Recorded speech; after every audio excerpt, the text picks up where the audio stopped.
Hello guys, welcome back to another video. ഇന്നും ചെറിയൊരു bike ട്രിപ്പിൻ്റെ video ആയിട്ടാണ് വന്നിരിക്കുന്നത്. ഞാനിപ്പോൾ നിൽക്കുന്നത് പോത്താങ്കണ്ടം എന്ന് പറഞ്ഞിട്ടുള്ള സ്ഥലത്താണ്. ഇപ്പോൾ പോകുന്നത് കാസർഗോഡ് ജില്ലയിലെ കയ്യൂർ എന്ന് പറഞ്ഞ സ്ഥലത്തേക്കാണ്. അവിടെ അടുത്തായിട്ട് ഒരു അമ്പലത്തിൽ തെയ്യമുണ്ട്. ആ ഒരു തെയ്യം തീരുന്ന ദിവസമാണ്. അപ്പോൾ തെയ്യം കാണാൻ വേണ്ടിയിട്ടാണ് ഞാനിപ്പോൾ പോകുന്നത്. എൻ്റെ നേരെ മുന്നിൽ കാണുന്നത് പോത്താങ്കണ്ടം ഗവൺമെൻറ് UP സ്കൂളാണ്. അവിടെ പിള്ളേരൊക്കെ ക്ലാസ് തുടങ്ങാനുള്ള സമയമായതുകൊണ്ട് അങ്ങോട്ടും ഇങ്ങോട്ടും ഓട്ടവും ചാട്ടൊക്കെയാണ്. അതിൻ്റെ റോഡിൽ നിന്നിട്ടാണ് ഞാൻ ഇൻട്രോ എടുക്കുന്നത്. നമുക്കെന്തായാലും ഇവിടുന്ന് പോവാം. അധികം സമയം ലേറ്റ് ആയാൽ തെയ്യം ഇറങ്ങും. അതിന് ഇറങ്ങുന്നതിന് മുന്നേ നമുക്ക് അവിടെ എത്തണം. അവിടുന്ന് നേരെ മുന്നിലേക്ക് വന്നപ്പോൾ നേരെ ഈ ഒരു പാലത്തിൻ്റെ അടുത്തേക്കാണ് എത്തുന്നത്. ഇത് പോത്താങ്കണ്ടം പാലം എന്നാണ് ഈ പാലത്തിൻ്റെ പേര്. ഈ പാലം ഉദ്ഘാടനം കഴിഞ്ഞിട്ട് അത്ര വർഷമൊന്നും ആയിട്ടില്ല. ഇതിന് മുന്നേ ഉണ്ടായിരുന്നത് അറ്റ് എ ടൈം ഒരു വണ്ടിക്ക് മാത്രം പോകാൻ പറ്റുന്ന ചെറിയൊരു ഇടുങ്ങിയ പാലമായിരുന്നു. കുറേ വർഷം കഴിഞ്ഞ പിന്നെയാണ് പുതിയ പാലം അനുവദിച്ച് കിട്ടിയത്. ഇപ്പം നല്ല അടിപൊളിയായിട്ടുള്ള പാലവും കാര്യങ്ങളൊക്കെ ആയി. ഇപ്പോൾ പോകുന്ന റൂട്ട് എങ്ങനെയാണെന്ന് വെച്ചാൽ നേരെ പോത്താങ്കണ്ടം ജംഗ്ഷൻ കയറും. അവിടുന്ന് ലെഫ്റ്റ് എടുത്തിട്ട് നേരെ പോയാൽ ചീമേനി ടൗണിലേക്ക് എത്താൻ വേണ്ടി പറ്റും. ചീമേനി ടൗണിൽ നിന്ന് റൈറ്റ് എടുത്തിട്ട് പോയാൽ നേരെ കയ്യൂർ എത്താൻ വേണ്ടി പറ്റും. അവിടുന്ന് കുറച്ച് അങ്ങോട്ട് പോയാലും നമ്മുടെ അമ്പലത്തിലേക്കായി. സോ അങ്ങനെയാണ് ഇന്നത്തെ റൂട്ട് എന്ന് പറയുന്നത്. ഇവിടെ പോത്താങ്കണ്ടം ജംഗ്ഷൻ എത്തുന്നതിന് മുന്നേ ഒരു സ്ഥലമുണ്ട്. ഒരു പ്രത്യേകതയുള്ളൊരു സ്ഥലമാണ്. ഞാൻ വണ്ടി നിർത്തിയിട്ടത് കാണിച്ചു തരാം.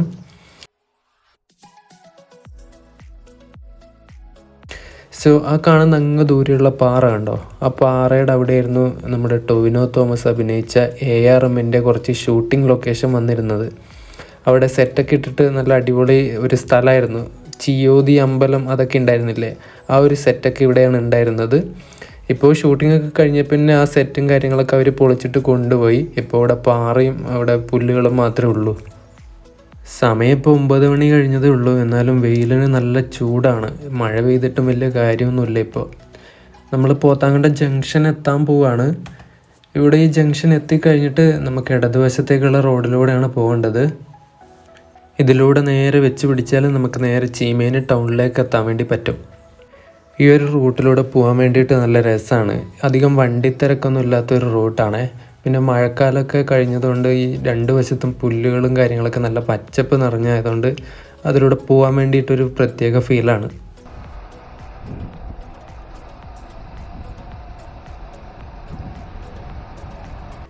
നമ്മൾ വെളിച്ചന്തോട് എന്ന് പറഞ്ഞിട്ടുള്ള സ്ഥലത്തെത്തിക്കൊണ്ടിരിക്കുകയാണ്. ഈ ഒരു സ്ഥലത്തിനൊരു പ്രത്യേകതയുണ്ട്. നമ്മുടെ ലാലേട്ടൻ അഭിനയിച്ച വടക്കുംനാഥൻ സിനിമയില്ലേ, ആ സിനിമയിലെ കുറച്ച് ഭാഗങ്ങളും അതിലെ കുറച്ച് പാട്ടുകളുടെ സീനൊക്കെ ഈ ഒരു വെളിച്ചന്തോട് എന്ന് പറയുന്ന സ്ഥലത്താണ് എടുത്തിരിക്കുന്നത്. ഈ ഒരു വെളിച്ചന്തോട് ചീമേനി ഏരിയ മൊത്തം ഇങ്ങനെ പുല്ലുകളും പാറകളൊക്കെ നിറഞ്ഞതായതുകൊണ്ട് ഈ സിനിമയ്ക്ക് സെറ്റ് ഇടാൻ വേണ്ടിയിട്ടും സിനിമ ഷൂട്ടിങ്ങിനൊക്കെ പറ്റിയ ലൊക്കേഷൻസാണ്. ഈ ഒരു ഭാഗത്തായാണ് ചീമേനി ഓപ്പൺ പ്രിസൺ വരുന്നത്. അതായത് തുറന്ന ജയിൽ വരുന്നത് ഈ ഒരു സ്ഥലത്താണ്. അത് കാണിച്ചു തരാം. റോഡിൻ്റെ സൈഡിൽ തന്നെ അതിൻ്റെ ഗേറ്റും കാര്യങ്ങളൊക്കെ ഉണ്ട്. സോ ആ കാണുന്നതാണ് ഓപ്പൺ പ്രിസൺ. നമ്മൾ പോകുന്ന ഈ റൂട്ടിലൊക്കെ കശുമാവിൻ്റെ കൃഷിയുള്ള സ്ഥലങ്ങളാണ്. രണ്ട് സൈഡിലും കശുമാവുകളൊക്കെ കാണാം. കശുമാവിന് എസ്റ്റേറ്റും കാര്യങ്ങളൊക്കെ ഉള്ള സ്ഥലമാണ്. അവിടെ പാട്ടം എടുത്തിട്ട് അങ്ങനെയൊക്കെ ഇങ്ങനെ പണിക്ക് ആൾക്കാർ വരാറുണ്ട് നമ്മുടെ നാട്ടിൽ നിന്നൊക്കെ. നമ്മൾ ചീമേനി എത്തുന്നവരെയുള്ള കാഴ്ചകൾ ഇത് മാത്രമാണ്. രണ്ട് സൈഡിലും പുല്ലുകളും പാറകളും മാത്രമേ ഉണ്ടാവുള്ളൂ. പക്ഷെ നല്ല ബ്യൂട്ടിഫുൾ ആയിട്ടുള്ളൊരു സ്ട്രെച്ചാണത്. അതിലൂടെ വണ്ടി ഓടിക്കാൻ ഭയങ്കര രസമാണ്.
നമ്മളിപ്പോൾ കടന്നു പോകാൻ പോകുന്ന ചീമേനി, കയ്യൂർ എന്ന സ്ഥലങ്ങളൊക്കെ ചരിത്രപരമായിട്ട് ഭയങ്കര ഇമ്പോർട്ടൻസ് ഉള്ള സ്ഥലങ്ങളാണ്. ചീമേനിയുടെ ഈ ഒരു ഔട്ടർ സൈഡിലൊക്കെയാണ് ഈ തോൽവിറക് സമരമൊക്കെ നടന്നത്. 1946 തോന്നുന്നു അതിൻ്റെ വർഷം. ആ ഒരു സമരങ്ങളൊക്കെ നടന്നത് ആ ഒരു ചീമേനി ആ ഒരു ഭാഗങ്ങളിൽ വെച്ചാണ്. അതുപോലെ കയ്യൂർ സമരം എന്നൊക്കെ നിങ്ങൾ കേട്ടിട്ടില്ലേ? കയ്യൂർ കർഷക സമരം. ആ ഒരു സമരങ്ങളും അവിടുത്തെ രക്തസാക്ഷികളൊക്കെ ഉറങ്ങുന്ന മണ്ണാണ് ഈ കയ്യൂർ എന്ന് പറയുന്നത്. ആ ഒരു സ്ഥലത്തൂടെയൊക്കെയാണ് നമ്മളിപ്പോൾ പോകാൻ വേണ്ടി പോകുന്നത്. നമ്മുടെ പോത്താങ്കണ്ടം ജംഗ്ഷൻ തൊട്ട് ചീമേനി വരെയുള്ള റോഡ് നല്ല അടിപൊളി റോഡാണ്. ചീമേനിയിൽ നിന്ന് കയ്യൂർ വരെയുള്ള റോഡും നല്ല റോഡാണ്. പക്ഷെ എൻ്റെ നാട്ടിൽ നിന്ന് പോത്താങ്കണ്ടം ജംഗ്ഷൻ വരെ എത്തുന്ന റോഡ് ഭയങ്കര മോശം റോഡാണ്. ഈ ഗട്ടറും കാര്യങ്ങളൊന്നുമില്ല, പക്ഷെ റോഡ് മൊത്തം ഇങ്ങനെ ഹമ്പുകൾ പോലെയുള്ള ഒരു കൺസ്ട്രക്ഷൻ പോലെ ആ റോഡ് നിർമ്മിച്ച് വെച്ചേ. ഇങ്ങനെ തുള്ളി വേണം വരാൻ വേണ്ടിയിട്ട്. അത് ഭയങ്കര കഷ്ടപ്പാടാണ്. ബൈക്കും ഓട്ടോയിലൊക്കെ പോകാൻ വേണ്ടിയിട്ട് ഭയങ്കര ബുദ്ധിമുട്ടാണ് ആ റോഡിലൂടെ. നമ്മൾ ചീമേനി ടൗൺ എത്തുന്നതിന് ഒരു 100 മീറ്റർ പുറകിലാണ് ഇപ്പോൾ ഉള്ളത്. ഇവിടെ ഒരു പ്രധാനപ്പെട്ട ഒരു ക്ഷേത്രമുണ്ട്. ഒരു തെയ്യം കഴിക്കുന്ന അമ്പലം തന്നെയാണ്. ചീമേനി ശ്രീ വിഷ്ണുമൂർത്തി ക്ഷേത്രം എന്നാണ് അമ്പലത്തിൻ്റെ പേര്. ആ ഒരു അമ്പലത്തിൻ്റെ കവാടം ഈ റോഡ് സൈഡിൽ തന്നെ വെച്ചിട്ടുണ്ട്. അവിടെ നിന്ന് കുറച്ച് ഉള്ളിലോട്ട് പോകാനുണ്ട് അമ്പലത്തിലോട്ട്. ഇവിടെ ഭയങ്കര പേര് കേട്ടൊരു അമ്പലമാണ്. ചീമേനി മുണ്ട്യ എന്നാണ് ഈ ഒരു അമ്പലത്തിന് എല്ലാവരും പറയുന്നത്. വിഷ്ണുമൂർത്തിയും രക്തചാമണ്ടി അമ്മയാണ് ഇവിടുത്തെ പ്രധാന തെയ്യങ്ങൾ കേട്ടോ. ഇവിടെ ഉത്സവത്തിനൊക്കെ എല്ലാ ഭാഗത്തുനിന്നും ആൾക്കാർ വന്നിട്ട് ഭയങ്കര തിരക്കായിരിക്കും. ഭയങ്കര ട്രാഫിക് ബ്ലോക്കും കാര്യങ്ങളൊക്കെയാണ് ഈ ഉത്സവ സമയത്ത് ഈ ഒരു സ്ഥലത്ത് ഉണ്ടാകുന്നത്. സോ അത്രയും പേര് കേട്ടൊരു അമ്പലമാണ് ഇത്, ഈ ഒരു ചീമേനി ശ്രീ വിഷ്ണുമൂർത്തി ക്ഷേത്രം എന്ന് പറയുന്നത്.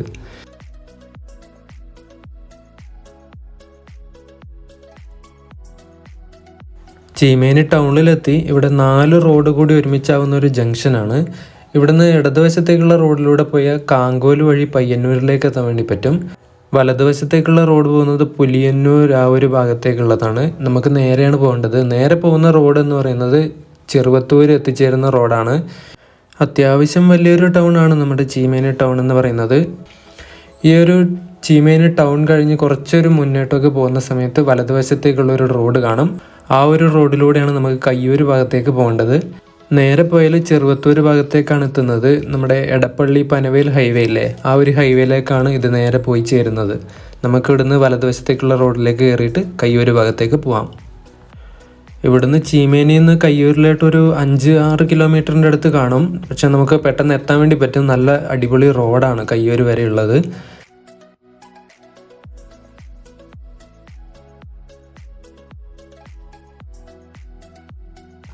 നല്ല കിടിലം പോലത്തെ റോഡാണെങ്കിലും അധികം വീതിയില്ലാത്ത റോഡാണ്. നമ്മൾ സൈഡ് ചേർന്ന് പൊക്കോളണം, ഇല്ലെങ്കിൽ റോഡിൽ പാടായിട്ട് കിടക്കും. എൻ്റെ അമ്മേ, ആ ഒരു KSRTC വണ്ടി വന്നത് കണ്ടോ നിങ്ങൾ? അധികം വീതിയില്ലാത്തത് കൊണ്ട് തന്നെ ഈ ബസ്സും ലോറിയൊക്കെ ഇങ്ങനെ വീശി അങ്ങെടുക്കും ഈ വളവ് വരുന്ന സമയത്ത്. ഇപ്പുറത്തെ വലതുവശത്തേക്ക് കയറി വരും വണ്ടിയൊക്കെ. അപ്പോൾ ബൈക്കൊക്കെ ഒതുക്കിപ്പോയില്ലെങ്കിൽ നമ്മൾ റോഡിൽ പടമായിട്ട് കിടക്കും. എൻ്റെ അമ്മോ, ആ ഒരു ആന വണ്ടി വരുന്നതുകൊണ്ട് ഞാൻ ശരിക്കും പേടിച്ചു കേട്ടോ.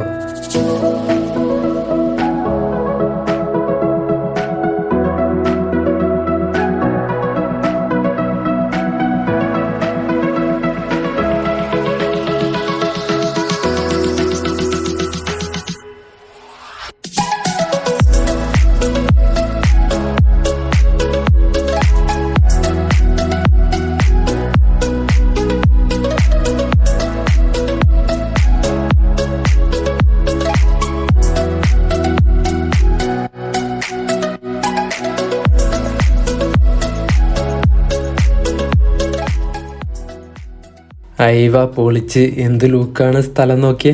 ഇങ്ങനെ വിശാലമായിട്ട് പരന്ന് കിടക്കുന്ന പാറകൾ ഇങ്ങനെ കാണാൻ നല്ല രസമാണ് കേട്ടോ. എനിക്ക് ഭയങ്കര ഇഷ്ടമാണ് ഇതുപോലത്തെ സ്ഥലങ്ങളൊക്കെ.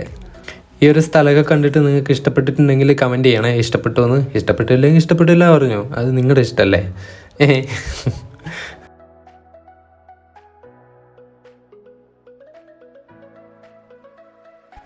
കയ്യൂർ ITI ആണ് കേട്ടോ വലതുവശത്ത് കാണുന്നത്. ഒരുപാട് പിള്ളേരൊക്കെ പഠിക്കുന്ന സ്ഥാപനമാണ് കയ്യൂർ ITI. രാവിലെ തന്നെ യൂണിഫോമും ബാഗും കാര്യങ്ങളൊക്കെ എടുത്തിട്ട് ITI കോളേജിലേക്ക് പഠിക്കാൻ പോകുന്ന പിള്ളേരൊക്കെ നടന്നു പോകുന്ന കാണാം റോഡിൽ.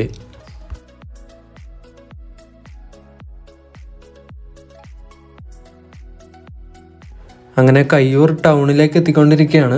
ഇവിടെ നിന്ന് തന്നെ വലതുവശത്തേക്കാണ് നമുക്ക് പോകേണ്ടത്. ഈ നമ്മളിപ്പോൾ വന്ന റോഡ് നേരെ പോകുന്നത് ചെറുവത്തൂർ ആ ഭാഗത്തേക്കാണ്. വലതുവശത്തേക്കുള്ള റോഡ് ചായോം ഭാഗത്തേക്ക് പോകുന്ന റോഡാണ്. ആ ഒരു റോഡിലൂടെയാണ് നമുക്ക് പോകേണ്ടത്. എന്തായാലും നമുക്ക് പോവാം. ആ ഇടതുവശത്ത് കാണുന്ന വലിയ ബിൽഡിംഗ് ആണ് ഇവിടുത്തെ സ്കൂൾ എന്ന് പറയുന്നത്. ഗവൺമെൻറ് വൊക്കേഷണൽ ഹയർ സെക്കൻഡറി സ്കൂളാണ്.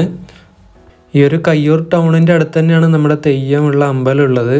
ആ ഒരു അമ്പലത്തിൽ തെയ്യം തീരുന്ന ദിവസം ആയതുകൊണ്ട് ഇന്ന് സ്കൂളിന് അവധിയാണ് തോന്നുന്നു. ആരെയും കാണാൻ വേണ്ടിയിട്ടില്ല, ആരും പിള്ളേരും ഒന്നും കാണുന്നില്ല. അതുകൊണ്ട് ഇന്ന് ലീവാണ് തോന്നുന്നു ഈ സ്കൂളിന്. കയ്യൂർ ടൗൺ കഴിഞ്ഞ് മുന്നോട്ടേക്ക് വരുന്ന സമയത്ത് റോഡിലൊക്കെ നല്ല ഇറക്കമാണ്. ഇറക്കം എന്ന് വെച്ചാൽ നല്ല വളവുകൾ അടക്കമുള്ള ഇറക്കമാണ്. ഞാൻ മെല്ലെയാണ് പോയത്. പിന്നെ റോഡിലൊക്കെ അമ്പലത്തിൽ തെയ്യം കാണാൻ പോകുന്ന ആൾക്കാരും ഉണ്ട്. ഇവിടെ നിന്ന് നേരെ അമ്പലത്തിൻ്റെ അവിടേക്ക് പോയാൽ വണ്ടി ചിലപ്പോൾ പാർക്ക് ചെയ്യാൻ വേണ്ടിയിട്ടുള്ള സ്ഥലം കിട്ടില്ല. അവിടെയൊക്കെ കാറും ബൈക്കുകളൊക്കെ നിറഞ്ഞിട്ടുണ്ടാകും. അതുകൊണ്ട് ഇവിടെ എവിടെയെങ്കിലും സ്ഥലം കണ്ടുപിടിച്ചിട്ട് ബൈക്കൊന്ന് പാർക്ക് ചെയ്ത് വെച്ചിട്ട് നമുക്ക് അങ്ങോട്ട് പോവാം. ഇത് ആ കാണുന്ന ആ ഒരു സ്ഥലത്താണ് അമ്പലം ഉള്ളത്. നല്ല വയലാണ് ഇവിടെയൊക്കെ. ആ വയലിൻ്റെ നടുക്കാണ് ഈ ഒരു അമ്പലം സ്ഥിതി ചെയ്യുന്നത്. നല്ല രസമാണ് കേട്ടോ കാണാൻ വേണ്ടിയിട്ട്. അങ്ങനെ ബൈക്കൊക്കെ ഒരു സ്ഥലം കണ്ടുപിടിച്ചിട്ട് അവിടെ പാർക്ക് ചെയ്തിട്ട് അമ്പലത്തിലേക്ക് നടക്കുകയാണ്. ഇവിടെയൊക്കെ വയലുകളാണ്, കണ്ടം എന്ന് പറയും നമ്മളൊക്കെ. കണ്ടത്തിലൂടെയാണ് നടന്നു പോകുന്നത്. ഇവിടെ പാടത്ത് 2 പശുക്കളെ കെട്ടിയിട്ടുണ്ട്. നല്ല പുല്ലുകളൊക്കെ ഉണ്ടാകുന്ന സ്ഥലമായതുകൊണ്ട് പശുക്കളെയും ആടുകളൊക്കെ മേയ്ക്കാൻ വേണ്ടിയിട്ട് പറ്റിയ സ്ഥലമാണ്. പുല്ലുകളൊക്കെ നല്ല ഇഷ്ടം പോലെ കിട്ടും തിന്നാൻ വേണ്ടിയിട്ട്. ഇവിടെയൊക്കെ നെൽകൃഷി ചെയ്തുകൊണ്ടിരുന്ന സ്ഥലമാണ്. ഇപ്പോൾ ചെയ്യാറുണ്ടോ എന്ന് എനിക്കറിയില്ല കേട്ടോ. വേറെ കൃഷിയും കാര്യങ്ങളൊക്കെ ഉണ്ട്, നെൽകൃഷി ഉണ്ടോ എന്ന് അറിയില്ല. അങ്ങ് ദൂരെ 4 ഭാഗത്തുമായിട്ട് കവുങ്ങുകളും തെങ്ങുകളും മരങ്ങളും പിന്നെ ഈ നടുക്ക് വയലും പിന്നെ ആ വയലുകളുടെ നടുക്ക് ഇങ്ങനെ നടന്നു പോകാൻ പറ്റുന്ന വരമ്പുകളും അതിൻ്റെ നടുക്കായിട്ടൊരു ക്ഷേത്രവും. അടിപൊളിയല്ലേ? പിന്നെ എന്ത് വേണമല്ലേ? ആ കാണുന്ന അതിലൂടെയാണ് റോഡ് പോകുന്നത്. പിന്നെ അവിടെ പാർക്ക് ചെയ്യാൻ സ്ഥലം കിട്ടില്ല എന്ന് വിചാരിച്ചിട്ടാണ് ഇപ്പുറത്തൂടെ ഞാൻ വന്നത്. പക്ഷേ നല്ല രസമുണ്ടായിരുന്നു വരാൻ വേണ്ടിയിട്ട് കേട്ടോ. പിന്നെ ഒരു നീല ടാർപ്പായ കൊണ്ട് ഇങ്ങനെ ചെറിയ കുടിലുകൾ പോലെ കെട്ടിയിട്ട് കണ്ടോ ഇങ്ങനെ നിരന്ന് നിൽക്കുന്നത്. അത് ഈ ചന്തകളാണ്. ഈ കളിപ്പാട്ടങ്ങളും ബലൂണും അതും ഇതൊക്കെ വിൽക്കുന്ന ചന്തകളാണ്. അത് ഈ തെയ്യം സ്ഥലത്തൊക്കെ ഇഷ്ടം പോലെ ഉണ്ടാവാറുണ്ട്. ഇവിടെയും ഒരുപാട് ചന്തകൾ ഇങ്ങനെ കാണാൻ വേണ്ടി പറ്റുന്നുണ്ട്.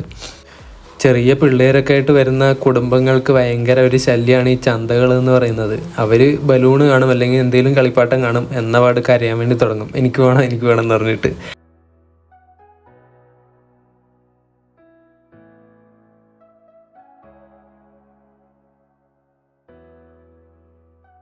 ഞാനും എൻ്റെ അനിയത്തിയും ഉണ്ടായിരുന്നു കേട്ടോ തെയ്യം കാണാൻ വരാൻ വേണ്ടിയിട്ട്. നമ്മളങ്ങനെ അമ്പലത്തിൻ്റെ അവിടെ എത്തി. തെയ്യം ഇതുവരെ ഇറങ്ങിയിട്ടില്ല, ഇറങ്ങുന്നതേ ഉള്ളൂ. നവംബർ 11ഉം 12ഉം ആണ് കേട്ടോ ഇവിടെ തെയ്യം ഉണ്ടായിരുന്നത്. കളിയാട്ട മഹോത്സവത്തിൻ്റെ ഡേറ്റ് എന്ന് പറയുന്നത് നവംബർ 11ഉം 12ഉം ആണ്. അതുപോലെ 12-ാം തീയതി പുലർച്ചെ 4 മണിക്ക് ഇവിടെ വേറൊരു തെയ്യം ഉണ്ടായിരുന്നു. ഒറ്റക്കോല എന്നാണ് നമ്മളൊക്കെ പറയുന്നത്. ഈ തീച്ചാമണ്ടി എന്നൊക്കെ നിങ്ങൾ കേട്ടിട്ടില്ലേ? ആ ഒരു തെയ്യം ഇവിടെ ഉണ്ടായിരുന്നു. അത് നമ്മൾ വരുന്ന സമയത്ത് അത് തീർന്നു. പുലർച്ചെ ഇറങ്ങിയിട്ട് പെട്ടെന്ന് തീരുന്ന തെയ്യമാണത്. അപ്പോൾ ഈ കാണുന്ന ഈ കനലിങ്ങനെ കൂട്ടിയിട്ട് മേലേരി എന്ന് ഇതിന് പറയാം. ആ മേലേരിയിലേക്ക് തുള്ളുന്ന തെയ്യമാണ്. നിങ്ങൾ കണ്ടിട്ടുണ്ടാവുമായിരിക്കും, യൂട്യൂബിലൊക്കെ ഇഷ്ടംപോലെ വീഡിയോ ഉണ്ട്. ആ ഒരു ഒറ്റക്കോലൊക്കെ കഴിഞ്ഞ പിന്നെയാണ് നമ്മുടെ ഈ ഭഗവതി ഇറങ്ങാൻ വേണ്ടി പോകുന്നത്. നമ്മളിപ്പോൾ കാണാൻ പോകുന്ന തെയ്യത്തിൻ്റെ പേരെന്ന് പറയുന്നത് കണ്ടത്തിലമ്മ എന്നാണ്. കണ്ടത്തിലമ്മ എന്നാണ് ഈ തെയ്യത്തിൻ്റെ പേര് പറയുന്നത്. ഈ ഒരു അമ്പലത്തിനെയും കണ്ടത്തിലമ്മ ക്ഷേത്രം എന്നാണ് എല്ലാവരും പറയുന്നത് പൊതുവെ.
അപ്പോൾ ഇന്നത്തെ വീഡിയോ ഇത്രയേ ഉള്ളൂ ഗൈസ്. ഞാൻ രാവിലെ ഇൻട്രോ എടുത്ത് അവിടെ തന്നെ ഇപ്പോൾ തിരിച്ചു വന്നിട്ടുണ്ട്. തെയ്യൊക്കെ കണ്ട് ഇനി നേരെ വീട്ടിലേക്ക് തന്നെ പോവാണ്. രാവിലെ സ്കൂളിൽ മൊത്തം പിള്ളേരായിരുന്നു. ഇപ്പോൾ പിള്ളേരൊക്കെ സ്കൂൾ വിട്ട് വീട്ടിൽ പോയി. അപ്പോൾ അടുത്തൊരു യാത്രയും അതിൻ്റെ കാര്യങ്ങളൊക്കെ ആയിട്ട് വരുന്നതായിരിക്കും. Signing out by variety wheels. Bye bye guys.